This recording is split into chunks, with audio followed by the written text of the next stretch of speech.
हम एक अपने इसके लिए नहीं रो रहे हैं, हम उन हिंदुस्तानियों के लिए भी रो रहे हैं जो इस सानिया में जो वहाँ पे शहीद हुए। लेकिन हमारे इस घर के साथ बहुत बड़ा जुल्म हुआ। इनका एक ही ये बच्चा था जो कमाने वाला था, अपनी बहनों का, अपने भाइयों का, अपने बाप का, ये इनको कमा के इनको खिला रहा था। लेकिन हमें बहुत अफसोस है कि हिंदुस्तान के किसी चैनल ने हमारे इस जवान का नाम नहीं लिया। हिंदुस्तान में से किसी को, जो भी न्यूज़ चैनलों ने अपने अपने स्टेटमेंट दिए, लेकिन हमारे इस लड़के का किसी चैनल ने नाम नहीं लिया। हमें दुख है कि उधर भी बहुत ज्यादा नुकसान हुआ, उनका भी बहुत ज्यादा दुख है हमें। एक बेचारी छोटी सी लड़की अपने शोहर के साथ इधर आई थी, उस बेचारी के दिल पे क्या गुजरी जब वो अपने शोहर की लाश लेके वापस अपने घर जाएगी। बहुत ज्यादा दुख है हमें इस बात का। जिस किसी ने भी किया बहुत बुरा किया, बहुत बुरा हुआ। ये नहीं होना चाहिए था, ये नहीं होना चाहिए था। हमारी कश्मीरियत पे ये दबा है, हमारे गरीब लोगों का। इसके पहलगाम में वो वहाँ से कमा के 100% लोग वहाँ से कमा के अपने याल को पालते थे। ये हमारी रोजी रोटी पे मतलब एक धोखा लगा हमें, बहुत बड़ा धोखा लगा। लेकिन हम गुजारिश करते हैं कि जिस किसी ने भी किया, जिस किसी से भी ये हुआ, इसकी तह तक पहुंचा जाए और देखा जाए कि हमारी कश्मीरियत से, हमारी इज्जतों से कौन खेल रहा है, कौन। जबकि पूरे हिंदुस्तान में ये बात पूरे हिंदुस्तानियों को पता है कि हम कश्मीरी कितने मेहमान नवाज हैं, हम कितने इखलाक से टूरिस्टों के साथ पेश आते हैं। लेकिन आज हमारे कश्मीरियत के नाम पे ये एक दफा लग चुका है, बहुत बड़ा दफा लगा कश्मीरियत के नाम पे। ये बहुत बड़ा दुख है हम सबों को, पूरे कश्मीर में इस वक्त मातम है, पूरा कश्मीर इस बात को लेके रो रहा है। भी तो पहलगाम आतंकी हमले में मारे गए लोगों का अंतिम संस्कार भी नहीं हुआ था। इस तस्वीर ने पूरे देश का दिल झकझोर कर रख दिया। लेकिन बीजेपी इसी तस्वीर के कार्टून बना रही थी। कैसे एक आतंकी हमला, एक राष्ट्रीय त्रासदी बीजेपी के लिए चुनावी प्रचार का मंच बन गया। संवेदनाएं मर चुकी हैं, इन्हें सिर्फ और सिर्फ वोट नजर आते हैं। वो कश्मीरी लोग बोलता है हमारे घर पे आओ, पैसा चाहिए तो हम देंगे, खाना, हमको यहाँ खाना बना भी दिया। और वो बोले आपको पैसा चाहिए, हम आपको मुफ्त में गुजरात पहुँचाएंगे, एक पैसा भी नहीं लगेगा, गाड़ी भी हम कर देंगे। ऐसा कश्मीरी लोग ऐसा बोले। वो लोग कहते हैं कि आपके लिए हम ब्लैक डे मनाएंगे। कश्मीरी लोग ने कुछ खाना भी नहीं खाया मनाएंगे। वो सब बोलते हैं कि हमें तो सांझ का खाना ही नहीं खाया, हमको बहुत बुरा लगा है। वो लोग बोल रहे हैं आप हमारे घर पे आ जाओ। हमारे साथ टूरिस्ट मौजूद हैं और ये टूरिस्ट रो रहे हैं और यहाँ पर दिलासा देने कश्मीरी आए हैं। इनसे बात करेंगे और जानेंगे कि आखिरकार क्या कुछ कहना है। माँ जी, कहाँ से हैं आप? हम गुजरात से हैं। क्यों रो रहे थे आप? डर के मारा रो रहे थे। हमारे टूरिस्ट के लोग वहाँ गए थे पहलगाम, वो इसलिए हम रो रहे हैं। हम बच गए, हम जाने वाले थे और मैंने मना कर दिया मेरी लड़की को कि हम नहीं जाएंगे पहलगाम। तो अमरनाथ की यात्रा के लिए जाना पड़ता है और हम तो आया। बिल्कुल माँ जी, ये इस वक्त आपके साथ एक कश्मीरी बैठी हैं, ये हमारी बहन जैसी हैं। तमाम कश्मीरी लोग आपके साथ हैं। वो मेरी बहन जैसी है। मुझे बहुत आश्वासन दिया है कि तुम घबराओ नहीं, हम तुम्हारे साथ हैं सब। आप क्यों डर रहे हो? तमाम कश्मीरी लोग ऐसे नहीं हैं, आप भी जानते हैं। आप बहुत अच्छे लोग हैं, हमने पूरा आश्वासन दिया है। सबका व्यवहार भी बहुत अच्छा है, यहाँ पे सबका व्यवहार अच्छा है, बहुत अच्छा है। हमारे ख्याल बहुत जैसा है, व्यवहार करते हो सब यहाँ के लोग अच्छे, व्यवहार अच्छा, तो पिता जैसे है, कोई माई जैसा है, कोई बेटे जैसा है, सब लोग हमें बोल रहे मेरे पोतरे जैसे हो भैया, हमारे मेरे पोतरे हैं आप जैसे। भैया 4-5 दिन हो गए, लेकिन घूमने में हमको बहुत अच्छा लगता है, बहुत मजा रहता है। सब लोग अच्छे हैं यहाँ के, होटल लोग, सब लोगों की हम इतनी इसीलिए तो तारीफ। मेरे बेटा भी आपके जैसा ही है, हम तो आपको हमारे में बेटा ढूंढते हैं। हाँ, आप तो हमारे बेटे होटल में ठहरे हैं, वो लोग बहुत अच्छे हैं। कुछ लोग ऐसे हैं जो कश्मीरियों को बदनाम करना चाहते हैं और आज हर एक कश्मीरी आपके साथ खड़ा है, प्रोटेस्ट कर रहा है, आपके मातम में, आपकी परेशानी में शामिल है। क्या कहेंगे आप? वो लोग कहते हैं कि आपके लिए हम ब्लैक डे मनाएंगे। कश्मीरी लोग ने कुछ खाना ब्लैक भी नहीं डे खाया मनाएंगे। वो सब बोलते हैं कि हमें तो सांझ का खाना ही नहीं खाया, हमको बहुत बुरा लगा है। वो लोग ये बोल रहे हैं टूरिस्ट आप के हमारे साथ घर पे कश्मीरी आ जाओ, लोग कहते वो कश्मीरी लोग बोलते हैं आप हमारे घर पे आओ, पैसा चाहिए तो हम देंगे, खाना हमको यहाँ खाना बना भी दिया, और वो बोले आपको पैसा चाहिए हम आपको मुफ्त में गुजरात पहुँचाएंगे, एक पैसा भी नहीं लगेगा, गाड़ी भी हम कर देंगे, ऐसा कश्मीरी लोग ऐसा बोल रहे हैं। कश्मीरी लोग ऐसा बोल रहे हैं। अब कुछ लोग ऐसे हैं जो फितना कर रहे हैं, जो कश्मीरियों को बदनाम करने की कोशिश कर रहे हैं, जो इस्लाम के नाम पर या मजहब के नाम पर जो है अपनी टीआरपी बढ़ा रहे हैं। सब क्या एक कहें? है, सब एक है, कोई अलग नहीं है, सब एक कोई अलग है, है, भगवान अल्लाह एक है, अल्लाह एक है, भगवान एक है, सब एक है, सब एक हम है। तो अल्लाह को मानते हैं, सब ईश्वर को अच्छे हैं। मानते हैं, ये सब एक घर से आते हैं। इंसानियत पहले बड़ी होनी चीज चाहिए। है, इंसानियत बड़ी है। इंसानियत होनी चाहिए। आप तो मेरे बेटे, मेरे में ये खून है, वो तुम्हारे में है ये। हाँ, खून तो एक ही है। आप हमारी बड़ी बहन हो, आप हमारी बड़ी बहन वो हो। लेबोरेटरी कराओ, खून पे लेबोरेटरी कराओ, एक ही खून है। जो जिस तरीके से पूरा मामला सामने आया है, कुछ लोग ऐसे हैं जो परेशान हैं इस वक्त, कहते हैं कश्मीर जाना सेफ नहीं है, कश्मीरी लोग अच्छे नहीं हैं। क्या कहेंगे उन लोगों को? नहीं आना चाहिए, जाना चाहिए, जाना चाहिए, कश्मीर में जाना जाना चाहिए। बहुत अच्छे लोग हैं, वो बदनाम करने थे, वो ने कर दिया। हम आएंगे तभी तो आपका यहाँ रोजी रोटी चलेगा ना, वो ऐसा बोल रहे हैं। मैं बोल रही थी कि मैं और मेरे हस्बैंड फिर से आएंगे यहाँ घूमने के लिए। और रिक्शा वाले बोल रहे हैं आपकी वजह से हमारे बेटे जो पढ़ रहे हैं, हमारा घर चल रहा है, टूरिस्ट की वजह से तो कश्मीर चलता है ना, तो यहाँ आना चाहिए, ऐसा कुछ नहीं है। पर वो कौन अंत तक की है, क्या सोच के ऐसा किया वो पता नहीं, कश्मीर को बदनाम करने के लिए भी ऐसा हो गया होगा। आपकी रोजी रोटी पे उसने थप्पड़ मारा है, आपकी रोजी रोटी। ये है कश्मीरियत, आप देख रहे हैं, ये भी कश्मीरी हैं, हम भी कश्मीरी, और आज कश्मीरियों ने प्रोटेस्ट भी दर्ज किया है और इस मातम में कश्मीरी भी शामिल है। माँ जी कुछ कहना चाहेंगी आप आखिर में? मैं आखिर में ये कहती कि हम दररोज घूमते हैं, वो आपके कश्मीर के लोग हमको ऐसा बोलते हैं कि बहन जी, माँ जी, तुम हमारे मेहमान हो, तुम हमारे माता जी हो, और हम तुम्हारे बेटे हैं, चलो हमारे घर पे मेहमान गति करने के लिए। हम लोग आप लोगों के साथ है। खैर ये है कश्मीरियत, और कश्मीरियों ने हमेशा अपनी कश्मीरियत दिखाई है। कुछ गोदी मीडिया ऐसा फैला रहे हैं कि कश्मीरियत जो है कहीं ना कहीं गलत चीज़ों में इन्वॉल्व है या सपोर्ट करी, ऐसा बिल्कुल नहीं है। आज तमाम कश्मीरी परेशान है, हर एक कश्मीरी जो है आज रो रहा है, किसी के घर में आज खाना नहीं बना। ये है जनाब कश्मीरियत। देखते रहिए द टाइपराइटर जावेद खान के साथ। प्रधानमंत्री जी को कि देश आपके साथ है, हमारे पॉलिटिकल इख्तलाफात होंगे, हमारी पॉलिटिकल नाइत्तफाकियां बहुत सी जगह पर होंगी, लेकिन जब देश की बात आएगी, हमारे वतन की बात आएगी, तो हम देश के साथ खड़े होंगे। आप सख्त से सख्त जिस तरीके से एक मुसलमान ने अपने सीने पर गोली खाई, इन सलाइयों को कुछ नहीं होना चाहिए। कोई घुड़सवार वहाँ पे घुड़सवारी कराता था, वहाँ पर जिस तरीके से उसने अपना सीना छलनी करवा दिया, ये पूछना चाहते हैं कि वो उसके लिए कौन जिम्मेदार है। एक हिंदू भाई की जान बचाने के लिए एक मुसलमान अपनी जान पे खेल गया और जान की बाजी लगा दिया और उसकी जान भी चली गई। हिंदू भाइयों को अपने कांधे पे बिठाया और जंगल से गुजरते हुए आर्मी कैंप तक उनकी जान को बचाया, और आप हिंदू मुसलमान इसमें तलाश करते हो। बेशर्म और बेहया सियासत करने वाले लोग। देश 140 करोड़ हिंदुस्तानियों का है, पहले वो हिंदुस्तानी है, उसके बाद में हिंदू या मुसलमान है। एयरपोर्ट पे छोड़ा भाई हमको सेफली, कोई रास्ते में कोई प्रॉब्लम नहीं था, सब कुछ ठीक तक था, खैरियत है, सब कुछ। फ्री सर्विस छोड़ा, एकदम, कोई पैसा नहीं लिया, फास्टैग, ऑयल, सब कुछ अपने जेब से डाला। सब कुछ डेफिनेटली भैया बहुत हेल्प किया हम लोगों को। ठीक है, पहलगाम से श्रीनगर। ओके।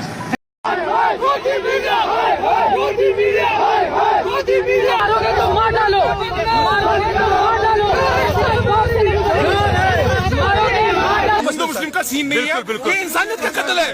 उन्होंने वहाँ से क्या किया, हम बोल रहे थे मतलब अमन से रहना चाहिए, ये वहाँ से उनको इशारा कर रहा है कैमरा बंद कीजिए। उन्होंने वहाँ पे लाइव कट किया और जैसे हमने बात खत्म की वो बोल रहा है चलो फिर से कीजिए। ये सरासर गलत है। मैं 100 किलोमीटर काट के आया इधर जज करने के लिए।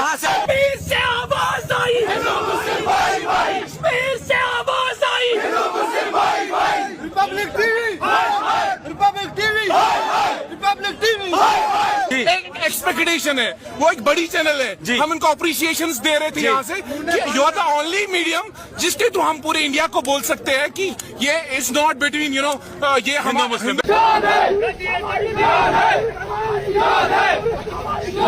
आपने आप बोले ना मुझे थी क्या बोलते भेलपुरी खा रही थी, मेरा पति साइड में था, एक इंसान आया उसने उसको गोली मार दी यहाँ पे। उसने बोला कि ये शायद मुस्लिम नहीं है, उसने उसको गोली मार दी।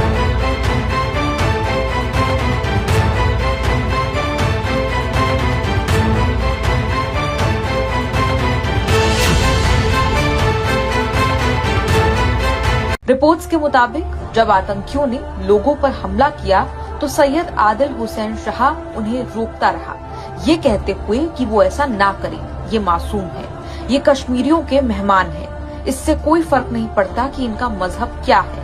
लेकिन आतंकियों ने उसे धक्का दे दिया। रिपोर्ट्स के मुताबिक सैयद आदिल हुसैन शाह आतंकियों से भिड़ गया और उनकी राइफल छीनने की कोशिश की। इस दौरान आतंकी की राइफल से निकली गोलियों का वो शिकार हो गए, जख्मी होकर जमीन पर गिर गए। घायलों के साथ अस्पताल ले जाया गया, लेकिन तब तक वो दम तोड़ चुके थे। मैं बॉर्डर पे तैनात था जम्मू कश्मीर में। मेरा कमान अधिकारी 20 सैनिकों को जो तैनात होते हैं दुश्मन को रोकने के लिए बॉर्डर पे, उनको हटाकर मोर्चों से हटाकर आतंकवादियों की, पाकिस्तानी आतंकवादियों की घुसपैठ अपने देश में प्लान शुदा करवाता था। कर्नल अमित बिष्ट ये जो है पाकिस्तान से इन्फिल्ट्रेशन कराते थे प्लान के साथ। अच्छा, प्लान के साथ मैंने इस चीज का, किस बॉर्डर की बात आप बता ये मेंढर जम्मू कश्मीर में, पुंछ राजौरी सुना आपने? वहाँ पर मेंढर है और मेंढर के अंदर छोटा एक जगह है Balnoi, line of control border पर। आपका क्या घूम गया था? नहीं, ये बैग घूम गया था, आईफोन था, केस था। ये भैया ने हमको ऊपर लेके गया, यही भैया ने फिर से जाके लेके इसको लेके आया। इनका जो सामान पूरा है, सामान पूरा है, कश्मीर के बारे में क्या कहना चाहते हो? बहुत ऐसा कोई जगह में हो नहीं सकता, कश्मीर है तो हुआ। Thank you so much. Message भी जाना चाहिए कि जो लोग बोले कि उन्होंने पूछा पहले कि आप हिंदू हो क्या, अगर हिंदू हो तो उन्होंने मारा और मुस्लिम को नहीं मारा, ये इंडिया में मैसेज जा रहा है। ऐसा नहीं है मैं सुबह से कश्मीर में घूम रही हूँ, मैं एक हिंदू हूँ, लेकिन मुस्लिम भाई हमारे कंधों से कंधे मिला के हमारे साथ खड़े हैं और उनको ना हिंदू से खतरा हो रहा है, ना हम लोगों को मुस्लिम से खतरा हो रहा है। ये सब उन लोगों को करना है और हमको भारतीय होने के नाते ये सब उनका जो इच्छा है कि यहाँ पे कश्मीर में लोग नहीं आना चाहिए, वो बताना चाहिए कि हर कश्मीरी, वो हिंदू हो या मुस्लिम हो, वो पर्यटकों के साथ है। हमारे ड्राइवर है, हमारे ड्राइवर यहाँ पे है, हमारे ड्राइवर यहाँ पे। जब ये हो गया तो हम डर गए क्योंकि घर से फोन आने लगे। यहाँ पे तो हमारा फोन भी नहीं लगता, यहाँ पे अलग सिम कार्ड लेना पड़ता है पोस्टपेड, तो घर वाले पैनिक हो रहे थे। तो भाई ने हमें बोला कि एक बार हम हमारी जान दे देंगे लेकिन आपके जान को कुछ खतरा नहीं होने देंगे। ये भाईचारा है, ये इंडिया का, भारत का भाईचारा आबाद रहना चाहिए, भारत अखंड रहना चाहिए, ऐसा हमें लगता है। आवाज दो, खाली को कोई जात धर्म नहीं रहता और पर्यटकों को भी कोई जात धर्म नहीं रहता।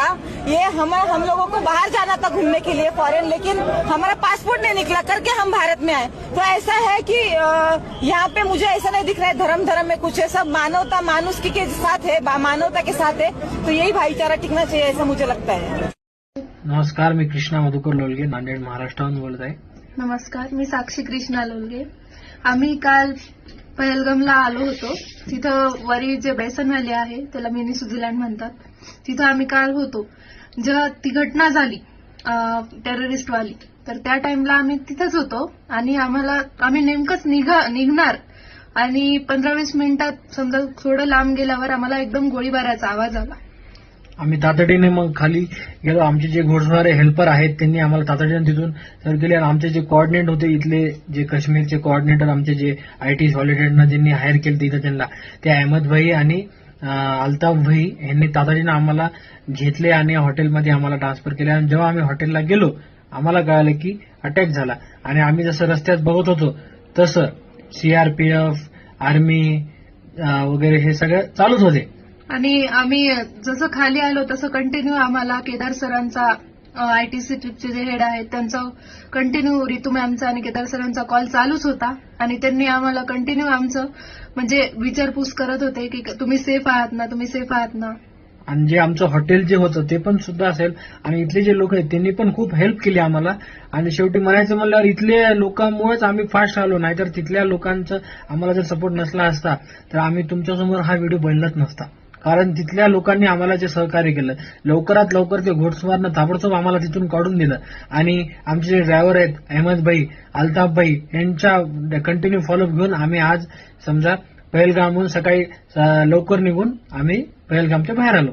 तिथल्या लोकांनी पण म्हणजे बाकीच्या लोकांसाठी खूप हेल्प करायलेत. म्हणजे त्यांनी त्यांच्यासाठी फ्री फूड, फ्री वॉटर असं स्टार्ट केलंय. आणि मेन म्हणजे त्यांनी आम्हाला बिलकुल असं काही वाटू नये याच्यासाठी खूप काळजी घ्यायलेत.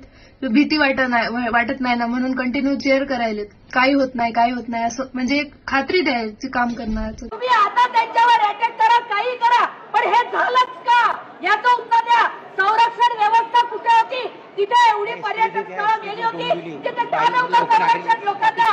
का नव्हतं? आणि कुठं झालं त्याच्यावर गणवेश? यावर का बोलला जात नाहीये? का तुम्ही धर्मावर जाताय? अरे प्रत्येक भारतीय माणूस आहे आणि त्याच्यावर हा हल्ला होतोच कसा? का होतो हा हल्ला? कुठे आहेत देशाचे मुख्य आहेत तर कुठे आहेत? ते भारताच्या बाहेर होते, आता आले भारतात आणि आता गेले तिकडे. मग आधी तुमचं संरक्षण व्यवस्था होतं कुठे? का नाही आलं ते लोक? जहां हमारी पहली रिपोर्ट खत्म हुई, वहीं से खबर को आगे बढ़ाते हैं. रिपोर्ट में हमने बताया कि आतंकी हमले को अंजाम देकर पाकिस्तान भाग गए. यहीं से हमारे उस सवाल की शुरुआत होती है जो लगातार इस हमले के बाद देश जानना चाहता है कि क्या ये हमला सुरक्षा एजेंसियों की लापरवाही का नतीजा है.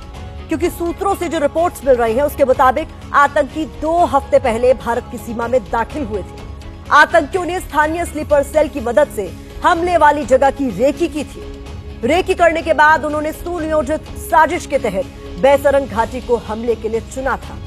सुरक्षा एजेंसियों के पास हमले को लेकर इनपुट भी था. फिर आखिर कैसे पहलगाम में पर्यटकों पर इतना बड़ा हमला हो गया? इस सवाल का जवाब तो सरकार और सुरक्षा एजेंसियों को देना ही होगा. ये रिपोर्ट देखिए. तो यार बिहारियां पीछे जुलते यार, तुम मौत की कसम. जिस बैसरन घाटी को आतंकियों ने हमले का एपिसेंटर बनाया उसे मिनी स्विट्जरलैंड कहा जाता है. अप्रैल के महीने में यहाँ पर्यटकों की अच्छी खासी तादाद होती है. मंगलवार 22 अप्रैल के दिन भी 2 से 3 हजार सैलानी यहाँ पिकनिक मना रहे थे. 8 से 10 की संख्या में आतंकी आए और उन्हें गोलियों से भूनकर चले गए. पहलगाम से ऊपर बैसरन घाटी तक आने जाने के लिए सिर्फ पैदल या खच्चर का ही विकल्प है. यही वजह है कि आतंकियों ने जानबूझकर इस जगह को चुना ताकि सिक्योरिटी फोर्सेस के यहाँ तक आने में वक्त लगे और ज्यादा से ज्यादा लोग मारे जा सके. सूत्रों के मुताबिक स्थानीय आतंकियों ने रेकी के दौरान इस बात का आकलन किया था कि कौन सा ऐसा इलाका है जहां सुरक्षा कर्मियों की संख्या सबसे कम है, जहां पर बिना किसी खतरे की घटना को अंजाम दिया जा सकता है. आतंकी अपने मंसूबों में कामयाब हुए और बिना डर के बैसरन में बेगुनाहों का खून बहाते रहे. जबकि दक्षिण कश्मीर में पर्यटन स्थल पर हमले को लेकर पहले से अलर्ट था. गैर कश्मीरियों को टारगेट किए जाने के इनपुट मिले थे. 3 जुलाई से शुरू हो रही अमरनाथ यात्रा को लेकर भी हमले के इनपुट थे. जो तस्वीर इस वक्त आपकी टीवी स्क्रीन पर है, ये तस्वीर भी सुरक्षा एजेंसियों के पास पहुंच चुकी थी. हालांकि ये अब तक साफ नहीं है कि इस तस्वीर में दिख रहे आतंकियों का इस हमले में कोई हाथ है या नहीं. लेकिन यहाँ पर कुछ गंभीर सवाल खड़े होते हैं. जैसे हमले का इनपुट होने के बाद भी पर्यटन स्थलों की सुरक्षा क्यों नहीं बढ़ाई गई? 2 से 3 हजार पर्यटकों की भीड़ को बिना किसी सुरक्षा के कैसे छोड़ दिया गया? आतंकी 2 हफ्ते पहले भारत की सीमा में दाखिल हुए तो सुरक्षा एजेंसियों को इसकी भनक क्यों नहीं लगी? आतंकी इलाके की रेकी तक करके गए, आखिर सुरक्षा बंदोबस्त कहाँ थे? 40 मिनट तक आतंकी गोलियां बरसाते रहे, लेकिन सुरक्षा इंतजाम नदारद क्यों रहे? क्या इस इलाके में सुरक्षा कर्मियों की संख्या कम थी जो आतंकियों को हमले का मौका मिल गया? ये सवाल इसलिए भी है क्योंकि सूत्रों से मिली जानकारी के मुताबिक इस इलाके में अमरनाथ यात्रा के अलावा भी आम दिनों में सुरक्षा कर्मी ज्यादा तैनात होते थे. लेकिन बीते कुछ सालों से जैसे जैसे घाटी में हालात सामान्य होने लगे तो सुरक्षा कर्मियों की तैनाती पहले के मुकाबले कम होने लगी. तो क्या सरकार और सुरक्षा बलों से हालात का अंदाजा लगाने में कहीं न कहीं चूक हुई है? वास्तव में आतंकवादियों ने फायदा उठाया कि बहुत जबरदस्त इंटेलिजेंस फेलियर था. आतंकवादी पीर पंजाल रेंज को क्रॉस करके बहुत अंदर तक घुसे, किसी को पता नहीं लगा. वास्तव में वहाँ पे सिक्योरिटी फोर्स तो होनी चाहिए थी, सिक्योरिटी ग्रिड में खामियां हैं, इंटेलिजेंस ग्रिड में खामियां हैं और हमारी सर्वेलेंस एंड रिकॉग्निसेंस में खामियां हैं, जिसका फायदा उन्होंने उठाया। अनुच्छेद 370 हटने के बाद से घाटी में सैलानियों की संख्या बढ़ी है, लेकिन अब सवाल सैलानियों की सुरक्षा पर खड़ा है। अगर कोई पर्यटक कश्मीर घूमने जाना चाहता है तो उसकी सुरक्षा की गारंटी क्या है?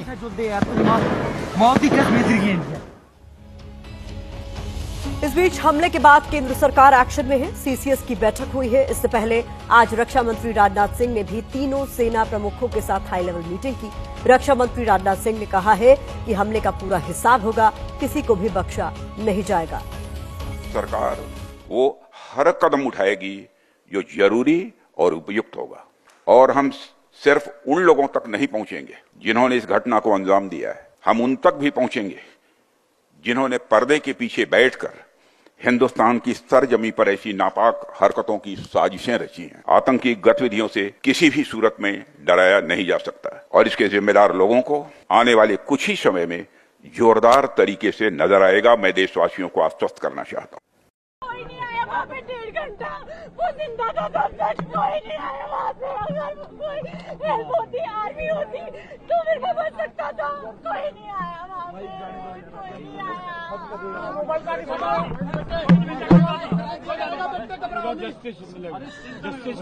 I want them dead. जिन्होंने मेरे भाई को मारा मुझे वो dead चाहिए। बिल्कुल वो मरेगा जिसने मारा, वो मरेगा।